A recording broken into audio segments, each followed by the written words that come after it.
Kenapa Bang Egy Sujana dengan DHL kok bisa hadir Habib terima? Bu, lagi lebaran setan datang saya terima. Kira-kira jelas gak? Saya setuju, nggak boleh ada pemimpin dengan ijazah palsu. Saya setuju, kalau terbukti pemimpin dengan ijazah palsu, wajib diseret ke pengadilan, jebloskan ke penjara, saudara. Takbir. Oh, ada anggota dewan, saudara. Bu, ini anggota dewannya perempuan juga nih, Bu. Dari salah satu partai, apa dia bilang? Kenapa sih nuntut-nuntut ijazah Jokowi? Kalau memang palsu, emang kenapa? Kan udah selesai masa jabatannya. Kasih tahu, saudara, masyarakat ASN saja yang biasa, yang jabatannya rendah, ketahuan pakai ijazah palsu, dipecat dan dipenjara. Betul? Betul. Ini walaupun dia sudah selesai jadi presiden, andai kata betul ijazahnya palsu, wajib tarik, seret, jebloskan ke penjara, saudara. Wapres kita tidak lulus SMA, ibu-ibu rela nggak?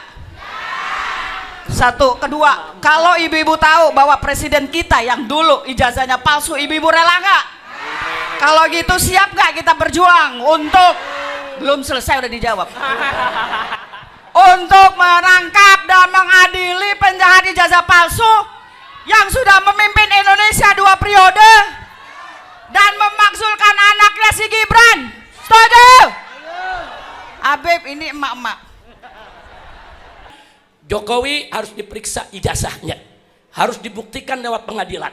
Selama tidak dibuktikan lewat pengadilan tentang keabsahan ijazah beliau, jangan salahkan rakyat kalau rakyat menganggap ijazahnya palsu. Betul? Buktikan di pengadilan. Kalau terbukti, Jokowi harus dipenjara, saudara. Nggak boleh menggunakan ijazah palsu untuk melamar suatu pekerjaan.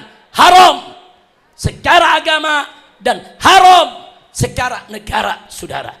Begitu juga saudara Fufufafa, saudara.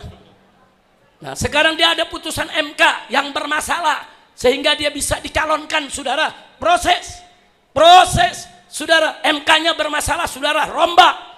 Putusan yang bermasalah batalkan. Sebab persoalannya di Indonesia putusan MK nggak bisa dibatalkan, saudara.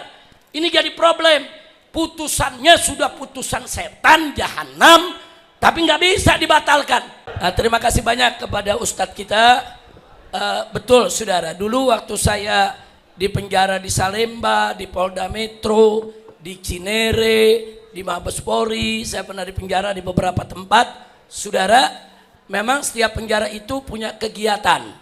Ada ustadz-ustadz dari luar tuh dikirim, saudara. Setiap hari ada yang ngajar fikih, ada yang ngajar pemberantasan buta huruf Al-Quran.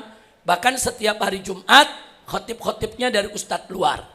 Nah, jadi tolong Pak Kiai, cara semacam itu perlu dipertahankan, perlu diturunkan kepada generasi penerus. Supaya apa, orang-orang di penjara itu jangan sampai luput dari pendidikan, luput dari sentuhan dakwah. Kesian, saudara.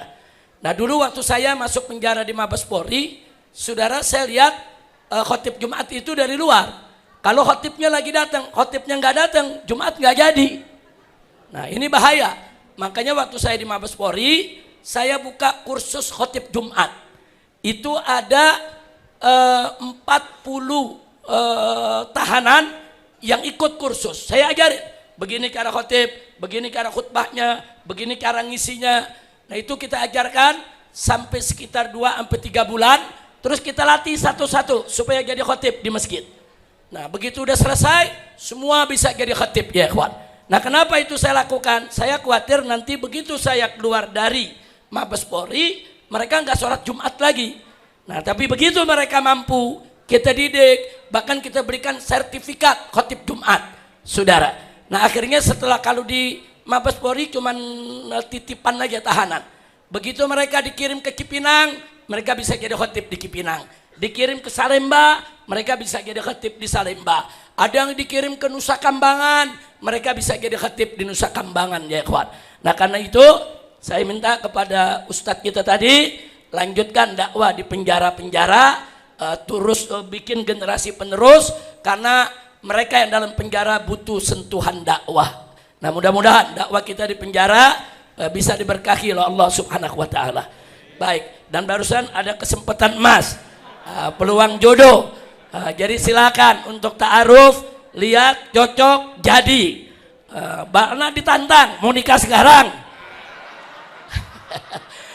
Wali ada, saudara. Calon pengantinnya ada, saudara. Tapi nggak usah buru-buru lah. Silakan ta'aruf dulu. Ibu-ibu, silakan. Cukup 2 ibu saja. Yang nunjuk ada 5 orang ini. Yang megang mic dulu depan, silakan, ibu. Enggak, ini ibu sudah megang mic. Sebentar, ibu, silakan. Assalamualaikum warahmatullahi wabarakatuh. Waalaikumsalam warahmatullahi wabarakatuh. Habibina, sebenarnya saya agak gugup bergetar juga ya hari ini karena kami sudah minta izin dengan Bang Yanuar, insya Allah ya Bang Yanuar, terima kasih. Di sini Habib, kami dari KNPRI, Koalisi Nasional Perempuan Indonesia, yang mungkin beberapa waktu ini kami membersamai untuk beberapa ya kasus-kasus mungkin yang Habib tahu lah ya. Iya. Di antaranya ijazah Bapak Jokowi, kemudian pemakzulan Wakil Presiden kita Gibran. Saya yakin, saya mau tanya ya ibu-ibu ya, ibu-ibu bertekad nggak sih mau nyekolahkan anak-anak ibu sampai lulus mungkin S1, S2? Bertekad nggak? Betul ya, pengen ya? Semua upaya ibu-ibu lakukan, betul? Kalau ketahuan bahwa wapres kita tidak lulus SMA, ibu-ibu rela nggak? Satu. Kedua, kalau ibu-ibu tahu bahwa presiden kita yang dulu ijazahnya palsu, ibu-ibu rela nggak? Kalau gitu siap nggak kita berjuang untuk, belum selesai udah dijawab, untuk menangkap dan mengadili penjahat ijazah palsu yang sudah memimpin Indonesia 2 periode dan memakzulkan anaknya si Gibran. Setuju? Habib, ini emak-emak. Di depan itu sudah ada beberapa dari purnawirawan TNI. Mohon maaf kami undang berdiri, mungkin ada Pak Nursam. Mana Pak Nursam? Pak Muhammad Nursam, oke. Ini Bapak. Ya, ada di depan. Ya, kemudian harusnya ada Bapak Dwi, mantan Hakim Ehlok, juga ada bapak-bapak yang lain yang sudah kami undang, tapi mereka kebetulan lagi ada jadwal. Kemudian di depan ada Mbak Michael Sinaga, berdiri dong. Silakan. Ya, kami kan tadi kan abang yang jomblo nanya kalau mau nyari istri yang berjuang, cari yang seperti Siti Khadijah. Gak perlu gadis, yang penting dia membantu perjuanganmu, betul? Apalagi kalau ada duitnya, betul? Allahu Akbar. Cuman Habib, kemarin kan ada halal bihalal hari pertama. Terus terang aja kami agak kecewa kenapa ada Bang DHL dan ada Bang Egy di sebelah Habib. Kami ditanya, ini siapa yang ngatur duduk? Mohon maaf banget, mungkin Habib bisa membantu menjelaskan supaya tidak ada ini kita ya. Biar gimana juga kita menganggap Bang Egy dan Bang DHL is dead dalam perjuangan ijazah. Habib, kami minta bantu, mau dari FPI, mau dari AB pribadi, kalau ada event-event untuk pemakzulan Gibran ataupun untuk adili Jokowi, tangkap Jokowi, hadir Beb. Siapapun itu, tolong bersamai kami.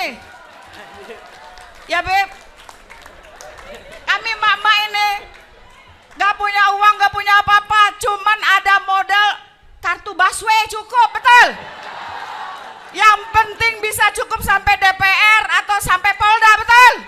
Wah, mak-mak luar biasa, Beb. Udah tinggal komando, siap? Allahu Akbar. Terima kasih, Habib. Wassalamualaikum warahmatullahi wabarakatuh. Waalaikumsalam warahmatullahi wabarakatuh. Satu lagi, ibu-ibu. Ibu dari satu kelompok.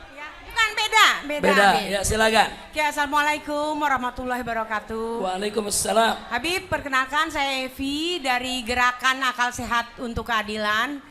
Ini kali pertama saya jumpa langsung dengan Habib. Bersyukur sekali, alhamdulillah bisa ketemu Habib. Habib, pertanyaan saya, Habib ini seorang tokoh. Ini udah 10 tahun dan sekarang eranya Prabowo hampir 2 tahun. Ini apa Habib yang akan digerakkan bisa gak Habib menggerakkan seluruh tokoh-tokoh Indonesia? Ini kita udah diambang kehancuran. Hari ini dolar rupiah sudah sampai 17.000. Saya dengar pernyataan Yusuf Kala dan tokoh-tokoh keuangan ahli, kalau sudah sampai 20.000 hancur Indonesia. Ini kita apalagi yang kita tunggu Habib? Kumpulkan semua tokoh-tokoh. Ayo kita bergerak. Kami semua nih rakyat Indonesia yang masih berakal sehat mendukung. Kita ini sudah hancur-hancuran. Lapangan kerjaan nggak ada. Anak-anak kita nggak punya masa depan. Negara udah diambang kehancuran ya. Udah perang dunia ketiga. Apalagi yang ditunggu Habib? Ayo kita berjuang. Kami semua menunggu gerakan dari Habib. Kumpulkan semua tokoh-tokoh di Indonesia ini. Ubaid Uwas, Sri Sultan Hamengkubuwono, semuanya ayo bersatu Habib. Kami nggak menunggu omon-omon. Gerakan kita, susun barisan. Semua kita akan bergerak demi Indonesia jaya Habib. Atau kita tinggal menunggu hancurnya Indonesia. Karena Prabowo sendiri kenyataannya malah mendukung Israel. Percuma kita demo-demo, percuma kita koar-koar. Nyatanya nggak ada apa-apanya kita ini. Malah dikecam oleh negara-negara lain. Itu aja Habib, kami menunggu tindakan Habib. Assalamualaikum warahmatullahi wabarakatuh. Waalaikumsalam warahmatullahi wabarakatuh. Ibu-ibu, dua penanya sudah menyampaikan orasinya.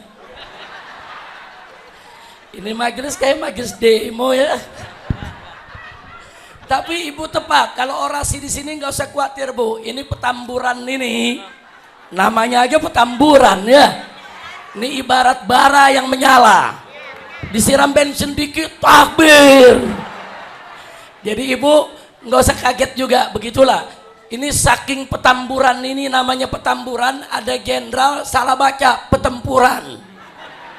Nah, akhirnya dia bawa pasukan kepung petamburan, yang dilawan cuman baliho. Baik, nah, pertama saya mau jawab ibu-ibu tadi, Habib, kenapa Bang Egy Sujana dengan DHL kok bisa hadir? Habib terima. Bu, lagi lebaran setan datang saya terima. Kira-kira jelas gak? Masa orang lebaran ditolak, kan lebaran. Perlu gak nerima? Perlu, itu satu bu. Ada lagi pelajaran kedua. Bu, kalau kita berjuang, mau denger gak nih? Kita berjuang 10 orang atau 10 kelompok maju. Ada satu kelompok cuman mampu sampai 5 langkah. Langkah 6 gak mampu dia. Langkah 7 gak mampu dia. Begitu dia sampai langkah ke-5 dia berhenti, gak usah diserang. Itu kemampuan dia. Kelompok yang lain maju terus.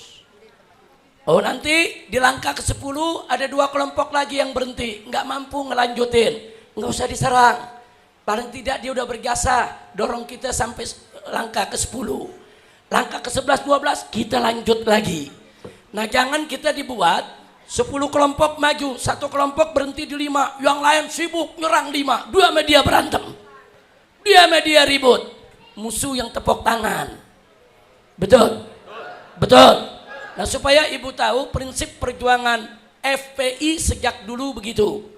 Jadi kalau ada kawan kami yang berhenti di tengah jalan atau jatuh di tengah jalan, kami tidak akan serang dia. Karena kalau kami serang dia, tujuan kami akan bias. Kami akan pakai kacamata kuda, hanya melihat musuh utama, nggak nengok kanan, nggak nengok kiri, tebas terus, hajar terus sampai ke ujung. Takbir. Saya buktikan, waktu saya dengan kawan-kawan para ulama, para aktivis dan puluhan ormas Islam melawan seorang gubernur di DKI Jakarta yang menghina Al-Quran, saudara.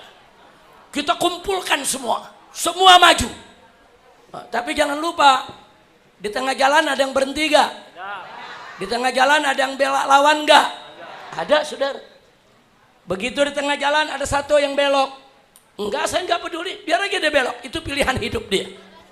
Itu pilihan hidup dia. Kalau saya serang dia, saya enggak bakal berhasil untuk mencapai tujuan, saudara. Saya nggak peduli, tujuan saya satu, yang menghina Al-Quran. Saya pakai kacamata kuda, itu aja yang saya lihat. Ini yang kanan kiri, satu jatuh, satu belok, satu belak lawan. Saya nggak peduli, tetap saya hajar ke depan. Nah, begitu tujuan kita fokus kepada satu lawan kita, dia jatuh kok. Dia kalah di pilkada dan dia kalah di pengadilan, akhirnya masuk penjara 2 tahun. Betul? Betul? Nah, sekarang saya tanya, kenapa sekarang banyak yang menghina Allah, menghina Quran, menghina agama, kok nggak ada yang di penjara? Karena kita nggak kompak, karena kita ribut sesama kita main salah-salahan di antara kita, saudara. Bahkan ada satu pelawak hina sholat, karena pelawak ini anti pemerintah tetap dibela, walaupun dia hina sholat. Ini bukan cara FPI. Cara FPI, mari kita lawan rezim yang zalim. Tapi kalau ada di barisan kita yang mau melawan rezim yang zalim, mereka menghina Allah dan Rasulnya, keluar dari barisan. Nggak boleh kita terima di barisan kita menghina Allah dan Rasulnya, betul? Jadi FPI berjuang ada prinsip, nggak main ikut-ikutan, saudara, enggak. Nah, itu satu yang saya ingin ingatkan. Ada kawan yang kemudian jatuh belak lawan, biarin aja, saudara, itu urusan dia. Kenapa kita dibikin sibuk, kita ribut? Nah, akhirnya tujuan tidak tercapai sampai hari ini. Kenapa? Jangan ribut sesama kita. Kira-kira jelas tidak? Saya tambahkan yang ketiga, kita punya kawan seperjuangan 30 tahun berjuang. Selama 30 tahun udah 1000 program, dia benar, dia bagus, berjuang bersama. Tahu-tahu suatu ketika dia jatuh, saudara, dia berbuat salah. Jangan langsung dibuang ke tong sampah, enggak begitu metode juang. Saudara, sebentar, ada preman, saudara, jahat, sholat nggak pernah, menghina ulama, ngerampok, berzina. Saudara, kita tetap berdakwah supaya dia taubat, betul? Begitu dia taubat, senang tidak? Begitu dia taubat, diajak tidak berjuang? Ajak. Ini 30 tahun jadi bajingan, jadi penjahat, preman. Tapi begitu kita dakwah, dia taubat, kita ajak dia berjuang, kita buka pintu. Lalu bagaimana dengan sahabat kita 30 tahun berjuang di jalan yang benar, suatu ketika sekali dia jatuh ke lembah maksiat, jangan dibuang dulu, datengin, nasehatin, ajak tobat, ajak berjuang lagi. Saudara, kalau preman 30 tahun jadi penjahat, kita berusaha menyadarkan, berjuang lagi bersama kita, apalagi sahabat kita 30 tahun berjuang di jalan yang benar. Begitu dia salah jalan, rangkul, peluk, sadarkan, nasihati, peringatkan, ajak tobat untuk berjuang lagi, betul? Takbir. Itu cara berjuang kami, ibu. Itu cara berjuang kami. Mungkin cara berjuang kami nggak sama dengan cara berjuang ibu. Nah, saya kalau melihat ada kawan-kawan yang salah jalan, saya tarik, ayo dong tobat, kenapa ente begitu? Kenapa? Oh iya beb, ane begini, ente jangan ulangin. Nah, minimal kalau ente udah nggak mau ikut berjuang, ente diam. Ente jangan nyerang kawan-kawan yang berjuang. Diam, biar kawan-kawan lanjut terus berjuang. Kalau itu kita lakukan, insya Allah kita menang. Kira-kira jelas gak? Nggak apa-apa, kita berbeda pendapat, nggak apa-apa, saudara. Saya ingin menyampaikan, begitulah cara juang kami di front. Dulu pembela Islam, sekarang front persaudaraan Islam. Ada lagi satu yang perlu saya sampaikan, saudara. Kalau ada yang nanya, Habib, kenapa Habib sekarang belum bergerak-bergerak? Kenapa nggak bikin acara seperti 212? Saya sudah teriak di mimbar-mimbar. Saya kasih tahu, saudara, ini macan lagi berantem. Ini singa lagi berkelahi. Ini buaya lagi gigit-gigitan.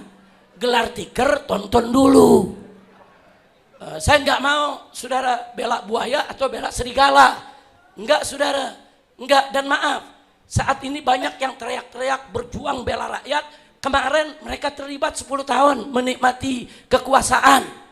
Nah, sekarang begitu nggak dapat kekuasaan baru, ayo kita lawan rezim, ayo lawan. Lu kemarin kemana? Kira-kira jelas gak? Jelas gak? Kita siap berjuang, tapi kita perlu punya filter. Jangan sampai nanti ada pihak yang menunggangi kita. Saya setuju, kita perlu turun. Saya setuju, nggak boleh ada pemimpin dengan ijazah palsu. Saya setuju, kalau terbukti pemimpin dengan ijazah palsu, wajib diseret ke pengadilan, jebloskan ke penjara, saudara. Takbir. Oh, ada anggota dewan, saudara. Bu, ini anggota dewannya perempuan juga nih, Bu. Dari salah satu partai, apa dia bilang? Kenapa sih nuntut-nuntut ijazah Jokowi? Kalau memang palsu, emang kenapa? Kan udah selesai masa jabatannya. Kasih tahu, saudara, masyarakat ASN saja yang biasa, yang jabatannya rendah, ketahuan pakai ijazah palsu, dipecat dan dipenjara. Betul? Betul? Ini walaupun dia sudah selesai jadi presiden, andai kata betul ijazahnya palsu, wajib tarik, seret, jebloskan ke penjara, saudara. Enggak, kita enggak pernah mundur soal itu, saudara. Hanya kita berbeda strategi. Saya selalu mengawasi, saudara. Makanya tatkala RRT, ada Roy, Suryo, ada Dr. Tifa, begitu juga waktu kemarin masih ada Rismon datang kemari. Saudara, kita berikan dukungan, lawan terus, dukung. Pak Michael Sinaga waktu itu juga ada di sini. Lawan. Nah, kalau kemudian yang satu khianat di jalan, jangan ribut sama yang khianat. Yang masih setia, lanjut terus, lawan sampai selesai. Takbir. Kira-kira jelas gak? Jelas gak? Nah, ini yang perlu saya sampaikan. Tapi untuk kita turun bersama-sama, saudara, iya, itu perlu bertemu dulu. Ibu-ibu silakan datang ke DPP FPI, kemudian saling membuka berkas, membuka dokumen. Ayo kita diskusi. FPI ada pimpinannya, sekjennya dari sini, berdiri Habib Ali. Ini sekjen FPI, seorang advokat, sedang ngambil S2 juga, saudara. Silakan datang diskusi. Apa yang bisa kita bantu, kita bantu. Seperti Bapak kita, Bapak Muhammad Said Didu, datang ke FPI menjelaskan, minta bantuan soal PIK 2, saudara. Kita bantu, kita gelar tablik akbar, ribuan warga Banten hadir, saudara. Kita komandoi, kalau tanah kalian ini diambil, lawan, perang. Dan FPI laskarnya semua akan turun. Mereka nggak berani turun begitu aja, saudara. Kali ini mereka hati-hati nggak berani untuk merampas tanah rakyat. Nah, jadi siapa bilang kita tidak turun? Ada momentum-momentum yang saat kita harus turun, kita turun. Tapi turun, saudara, bukan hanya dengan data medsos, bukan hanya dengan data orasi, tapi datanya bawa ke kami. Mana bukti-bukti? Oh, ini korupsi, mana buktinya?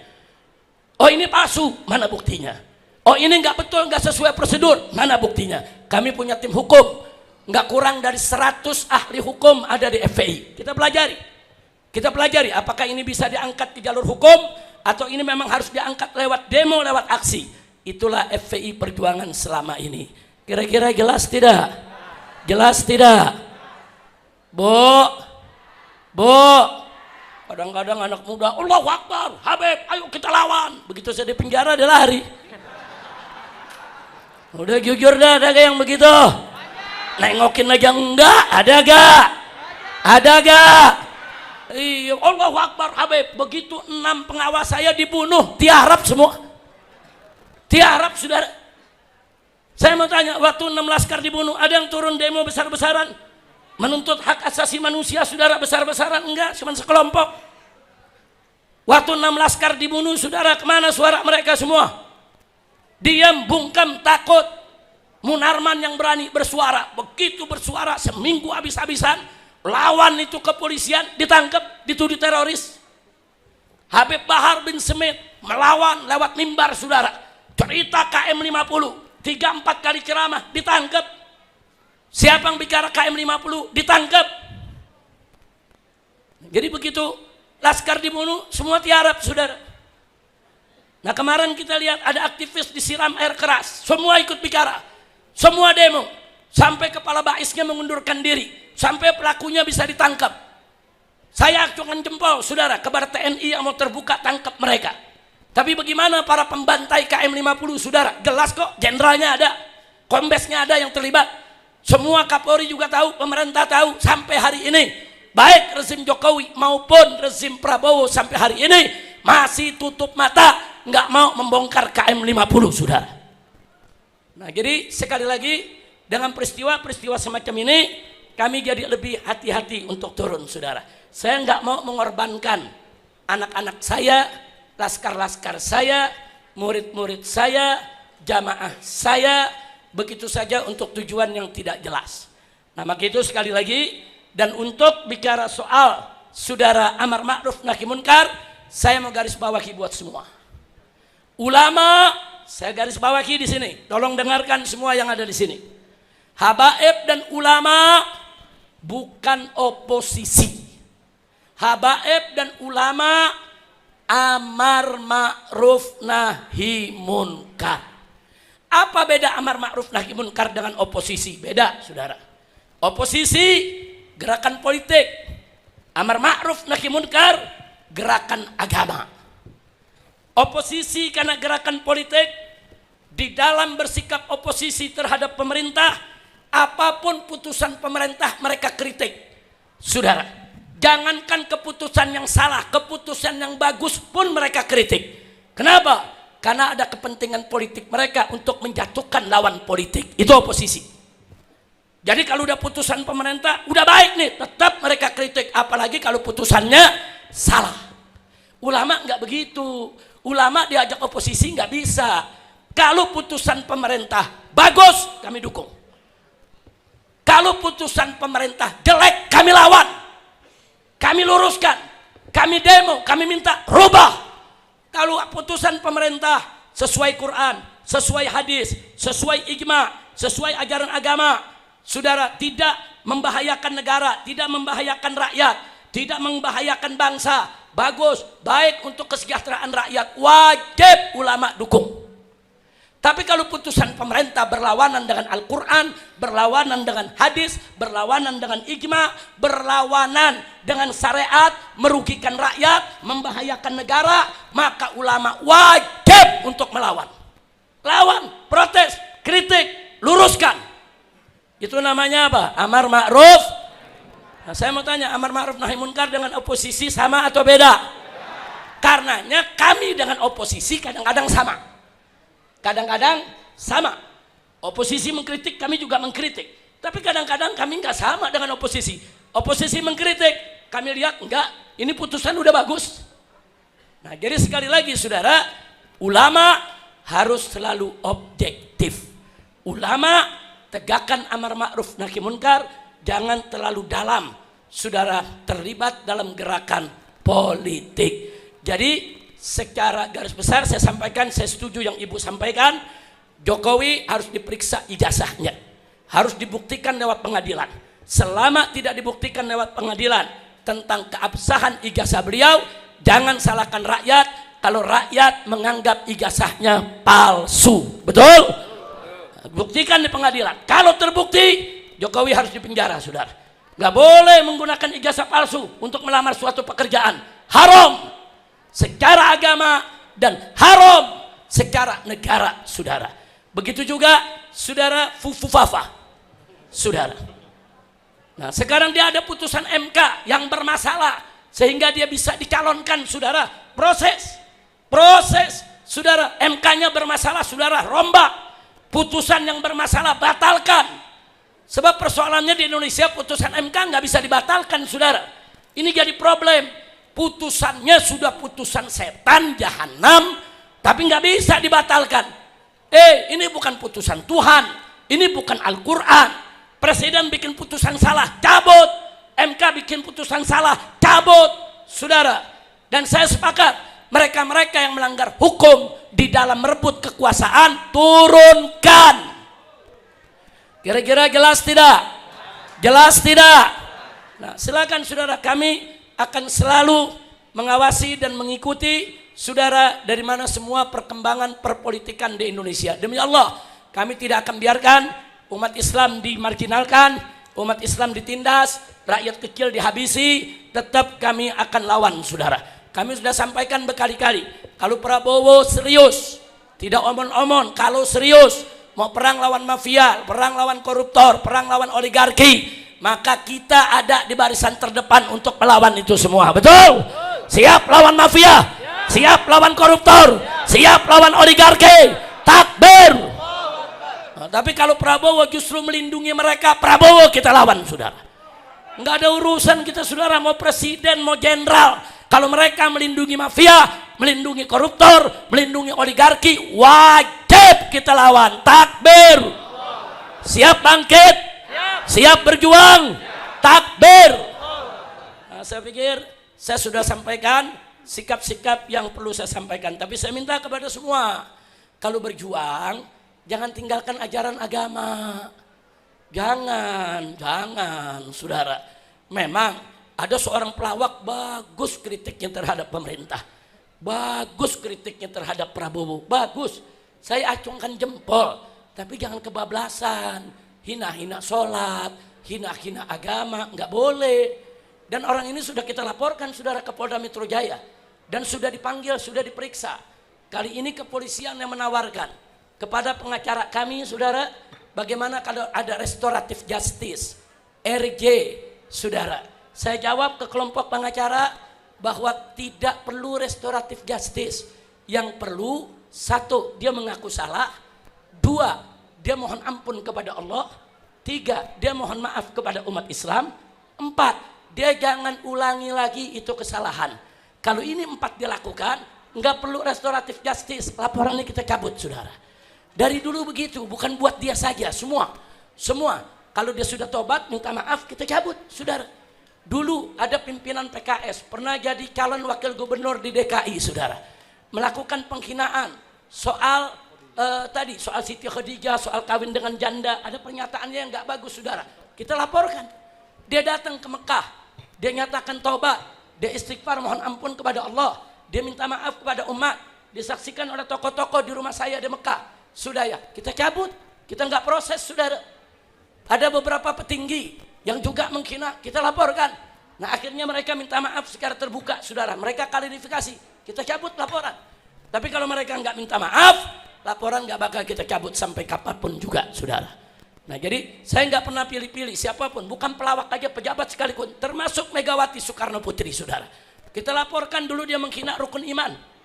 Dia hina rukun iman, kita laporkan. Sampai Hasto, sekjen PDIP, datang ke gunung, ke pondok pesantren Markas Syariat. Datang menyampaikan, Habib, salam dari ibu. Ibu minta laporannya tolong dicabut. Laporan yang lain udah dicabut, cuma laporan FPI yang belum dicabut. Saya bilang nggak bisa, suruh ibu minta maaf dulu. Ngaku salah, minta maaf, baru kita cabut. Kalau nggak minta maaf, saya nggak cabut. Nggak bisa Pak Hasto. Silakan Pak Hasto pulang, sampaikan ke Ibu Mega, suruh tobat, suruh istighfar, mohon ampun kepada Allah, minta maaf kepada umat Islam. Baru kita cabut. Kalau enggak, kita nggak cabut. Nah sama, dengan pelawak ini pun saya nggak beda. Saudara, kita sama. Silakan minta maaf, ngaku salah, mohon ampun kepada Allah, minta maaf kepada umat secara terbuka, jangan ngumpet-ngumpet, saudara, dan berjanji untuk tidak mengulangi. Kita cabut. Saya sudah instruksikan ke tim pengacara, cabut laporannya kalau 4 syarat itu dilakukan. Kalau tidak ada restoratif justice, lanjut sampai pengadilan. Biar pengadilan yang membuktikan dan menghukum. Jangan coba-coba di negeri ini ada yang menghina agama, menghina Allah dan Rasulnya. Takbir. Saya tambahkan, kemarin ada aktivis-aktivis yang lagi teriak-teriak, saudara, protes Prabowo, protes Jokowi, wah luar biasa, seolah-olah pejuang. Tahu-tahu begitu ada rombongan ulama datang ke istana, ulama dihina. Saudara, kalau ada rombongan ulama, rombongan aktivis, minta waktu kepada presiden atau diundang presiden, ketemu, dialog, diskusi, jangan kita hina. Purnawirawan Jenderal TNI Polri minta waktu, ketemu, diskusi, berdebat, jangan kita hina. Pertemuan itu penting. Dulu Nabi juga menggelar pertemuan dengan orang Yahudi. Nabi juga dulu menggelar pertemuan dengan lawan, dengan musuh, saudara. Ketemu bukan berarti dia khianat. Ketemu belum tentu dia itu, saudara, mengikuti kemauan presiden. Kemarin ulama-ulama besar dari Tebu Ireng, dari Lirboyo, dari Sidogiri, dari macam-macam ulama, saudara, berkaliber diundang presiden. Presiden menjelaskan tentang apa tuh maksudnya ikut serta Indonesia di BOP, saudara. Terjadi perdebatan, terjadi diskusi. Ada ulama yang menerima arahan presiden, ada ulama tetap belum menerima sampai hari ini, termasuk FPI, saudara. Nah jadi artinya apa? Ini dialog. Tahu-tahu, saudara, di medsos Ini ada kelompok-kelompok yang merasa paling oposisi. Apa dia bilang? Saudara, itu ulama-ulama yang istana, ulama penjilat semua. Ulama bayaran semua. Ulama-ulama pengkhianat. Kurang ajar. Ya, saya beberapa kali diundang. Saya nggak pernah datang. Tapi saya tidak berhak untuk menghina habaib dan ulama yang datang, saudara. Saya berkali-kali diundang kok. Enggak, saya nggak datang. 5 kali saya diundang. Enggak, saya nggak mau datang. Saya punya pertimbangan sendiri. Baru terakhir saya kirim, saya punya menantu, saudara, Habib Hanif. Habib Hanif, abang udah 4 kali diundang, abang nggak bisa datang. Sekarang yang kelima, kalau nggak datang kayaknya kurang sopan. Hanif datang, sampaikan pemikiran kita, sampaikan pemahaman kita, sampaikan sikap kita. Datang Habib Hanif menyampaikan surat, ini sikap FPI, saudara. Tahu-tahu ada orang merasa paling oposisi, maki-maki ulama, ulama yang datang pengkhianat, ulama yang datang penjilat. Ulama yang datang tuh dibayar dapat duit semua. Kurang ajar. Jangan kau merasa paling oposisi, paling anti kepada pemerintah. Kami juga selalu menegakkan amar ma'ruf nahi munkar, saudara. Ada lagi, apa dia bilang di medsos? Walaupun 1 juta ulama sepakat, saya tetap tidak percaya. Kurang ajar. Kalau 1 juta ulama sudah sepakat, itu ijma yang harus kita ikuti, saudara. Dan ternyata ulama nggak sepakat kok. Enggak, ada yang setuju, ada yang nolak, ada yang tetap mengkritik. Kalimat keluar dari mulut, walaupun 1 juta ulama sepakat, saya tidak setuju. Ini hanya keluar dari mulut orang bodoh atau mulut PKI. Takbir. Begitu saya mau tanya di sini, siap ikut ulama? Siap. Jangan menghina ulama, benar. Ada segelintir ulama yang menjilat, benar. Ada segelintir ulama yang pro kepada rezim, benar. Ada segelintir ulama yang ikut Jokowi, benar. Tapi nggak semua ulama begitu. Ulama yang lurus masih banyak. Ulama istiqomah masih banyak. Ulama-ulama yang takut kepada Allah masih banyak. Jangan menghina ulama. Dia kampanye di medsos, saudara, sampai mengatakan 1 juta ulama. Kau siapa? Hah? Kau siapa mau hina ulama? Mau hina ulama? Saya nggak ke istana, tapi saya tidak berhak menghina ulama yang ke istana, saudara. Bagi tugas dong. Ada ulama ke istana, nasihati presiden, berikan nasihat-nasihat yang masuk ke lubuk hatinya. Betul? Ada ulama di luar istana, protes keras presiden. Itu namanya bagi tugas. Jangan antar ulama saling curiga. Kira-kira jelas tidak? Siap bersatu, siap bersatu, siap tetap dukung ulama. Siap tetap hormati ulama. Takbir. Nah, sebagai penutup, akhirnya saya sampaikan, ibu nggak usah khawatir, saudara. Kalau terjadi peristiwa besar yang betul-betul membahayakan agama, membahayakan bangsa dan negara, saya akan selalu bersama umat. Saya tidak akan mundur untuk menyelamatkan umat, walaupun harus mati bersimbah darah. Tapi maaf, saya tidak bisa turun tidak turun hanya ditentukan dengan orasi seseorang. Saya nggak bisa turun atau tidak turun hanya karena didesak-desak oleh sekelompok orang. Nggak bisa. Kami di FPI ada majelis syuro, kami di FPI ada dewan penasehatnya, kami di FPI ada tempat kami berdiskusi. Kadang-kadang tokoh-tokoh kita undang dari berbagai macam ormas. Saya nggak mau berjuang FPI sendirian, nggak boleh. Kami sekarang diskusi dengan ormas-ormas lain, bagaimana nih kondisi bangsa, apa sudah waktunya kita turun, yuk kita diskusi, yuk kita lihat, apa cukup kita nasihat dulu, sampai kapan kita nasihat. Semua ormas sudah membahas itu, saudara. Nah, kalau ormas semua sudah setuju, baru kita turun. Itu terjadi di aksi 212. Aksi 212 bukan aksi FPI, bukan aksi umat Islam, saudara. 120 ormas Islam rame-rame bergabung, semua ikut. Sehingga sampai 7 juta orang lebih turun. Kalau FPI doang sendiri yang turun cuma 1.000, 2.000, 5.000, 10.000 paling banyak. Tapi dulu waktu 212 semua kelompok Jawara turun, saudara. Jawara Pitungnya, Jawara 212-nya, Brigade 313-nya, saudara. Semua turun. Ormas-ormasnya, NU-nya, Muhammadiyah, NU pusat nggak mau turun, tapi NU DKI turun semua, saudara. Turun semua. Muhammadiyah dari pusat sampai daerah, kampung turun. Kenapa? Karena kita ada persatuan. Nah, begitu doakan saja. Kami dari FPI sedang komunikasi dengan semua ormas Islam. Nah, kami sedang ajak mereka untuk diskusi. Ayo, Kalau memang semua sudah sepakat untuk turun, kita akan turun kembali. Siap turun kembali? Siap turun kembali? Siap lawan kezaliman? Takbir! Sallu ala Nabi.